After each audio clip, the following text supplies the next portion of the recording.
Pemirsa, petugas gabungan membongkar kunci gerbang masuk ke SMP Negeri 17 dan SMA Negeri 6 Tangerang Selatan, Banten. Pembongkaran dilakukan agar akses para siswa tak lagi terganggu setelah sebelumnya ditutup warga sekitar.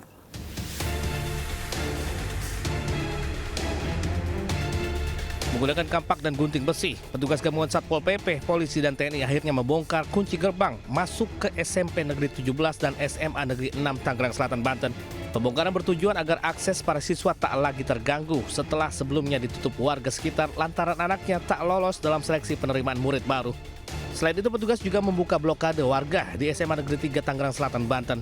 Diketahui pembongkaran digelar setelah sebelumnya dilakukan mediasi dan kesepakatan antara para warga dan pemerintah Tangerang Selatan. Kesimpulannya, masyarakat memahami dan akan mengikuti apa yang disampaikan oleh Pak Camat, dari Kapolsek dan dari Polres. Dan disaksikan juga oleh staf khusus dari Kemendikdasmen bahwa keputusan ini memang harus diakui secara. Diharapkan dengan dibukanya sejumlah akses masuk menuju beberapa sekolah di Tangerang Selatan, Banten yang sempat dihadang para warga dapat menunjang aktivitas kegiatan belajar para siswa. Dari Tangerang Selatan, Banten, Nunung Purnomo, iNews melaporkan. Pemirsa, insiden menghebohkan terjadi di hari pertama masuk sekolah di Kota Padang. Ratusan siswa baru terpaksa tertahan dan tidak bisa masuk sekolah.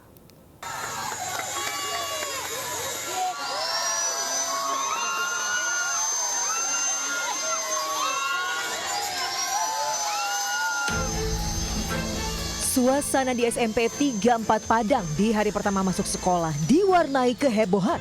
Ratusan siswa terpaksa menunggu di luar pagar lantaran gerbang sekolah digembok oleh salah seorang warga yang merasa kecewa karena 4 keponakannya tidak diterima bersekolah di SMP 34 Padang.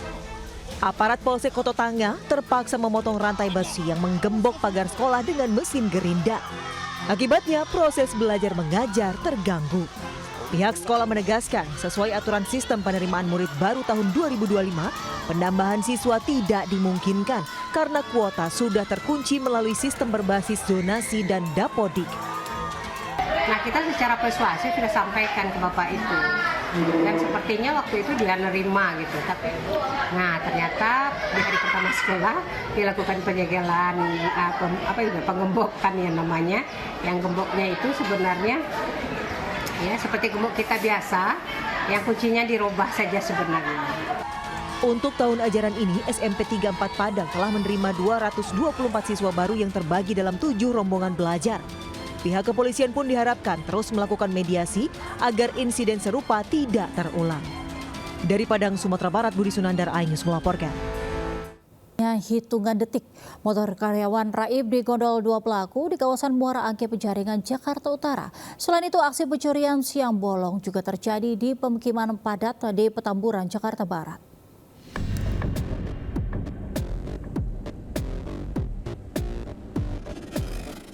Dua orang pelaku curanmor berhenti di depan gerbang perkantoran yang terbuka di kawasan Muara Angke, Penjaringan, Jakarta Utara. Merasa situasi aman, satu pelaku menggasak motor mangsanya dalam hitungan detik saja. Selang beberapa detik kemudian, salah satu karyawan menyadari ada pencurian dan melakukan pengejaran. Namun pelaku sudah tancap gas ke arah waduk Pluit. Karyawan mengaku bahwa kawasan Muara Angke memang sangat rawan pencurian motor dan berharap polisi bisa mengungkap kasus pencurian yang dialami rekannya tersebut. Aksi curanmor juga terjadi di Jalan Jelambar Utama 8, Grogol, Petamburan, Jakarta Barat. Dua pelaku beraksi juga saat siang hari di pemukiman padat penduduk. Tak tanggung-tanggung, 2 motor milik warga langsung digasak para pelaku. Dalam rekaman CCTV, satu pelaku terlihat keluar rumah, disusul pelaku lain membawa motor curian. Saat kejadian, korban tengah beristirahat dan sempat dikunci di dalam rumah. Sementara pelaku yang lebih dulu keluar turut menggondol motor warga lain yang terparkir di depan rumah. Dari Jakarta, tim liputan iNews melaporkan. Pemirsa, sebuah bangunan bedeng yang dijadikan lapak penjualan bensin eceran terbakar di Jalan Pangeran Tubagus Angke, Tambora, Jakarta Barat.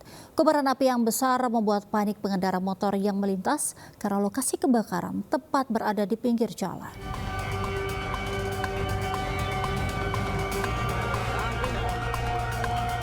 Kobaran api dengan cepat meludeskan bangunan bedeng yang dijadikan tempat penjualan bensin eceran di kawasan Pekojan, Tambora, Jakarta Barat. Material bangunan yang terbuat dari kayu dengan mudah dilahap amukan si jago merah. Api berhasil dipadamkan 30 menit kemudian setelah 3 unit mobil pemadam kebakaran tiba di lokasi. Akibat kebakaran, arus lalu lintas di sekitar lokasi sempat dialihkan sementara saat proses pemadaman. Kebakaran di kolong tol di kolong jembatan, dan setelah saya berinformasi saya langsung ke TKP dan TKP pun api sudah besar, alhamdulillah kita sudah bisa atasi. Beruntung tak ada korban jiwa dalam peristiwa ini, sementara penyebab kebakaran masih diselidiki petugas kepolisian. Di Jakarta, Miftol Gani melaporkan. Pencarian korban kecelakaan kapal bot yang terjadi di Selat Sipora, Kabupaten Mentawai, Sumatera Barat oleh tim SAR gabungan dan masyarakat akhirnya berakhir. 18 orang korban kapal tenggelam berhasil ditemukan dalam keadaan selamat.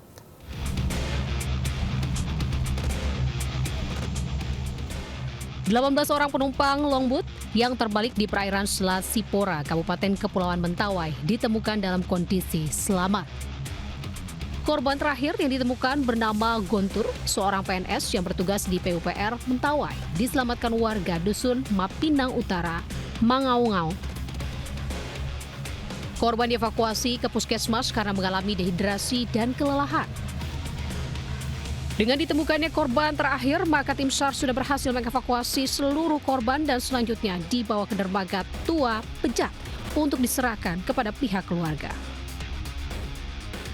Yang 18 orang berhasil kita evakuasi dengan baik dan selamat serta sehat, dan 17 kita evakuasi dari Sikakap ke Pelabuhan Tua Pejat Mentawai. Kapal cepat yang mengangkut 18 orang penumpang terbalik di perairan Selat Sipora, Kepulauan Mentawai, Sumatera Barat, Senin siang. Kapal yang mengalami kecelakaan diduga akibat cuaca buruk yang melanda wilayah perairan Kabupaten Kepulauan Mentawai. Dari Kepulauan Mentawai, Sumatera Barat, Budi Sunanda melaporkan. Pemirsa, seorang ketua RT berusia 19 tahun viral usai membuat gebrakan dengan memperbaiki jalan secara swadaya di kawasan Rawabadak Selatan, Koja, Jakarta Utara. Aksinya dilakukan meski ia baru menjabat selama 2 bulan.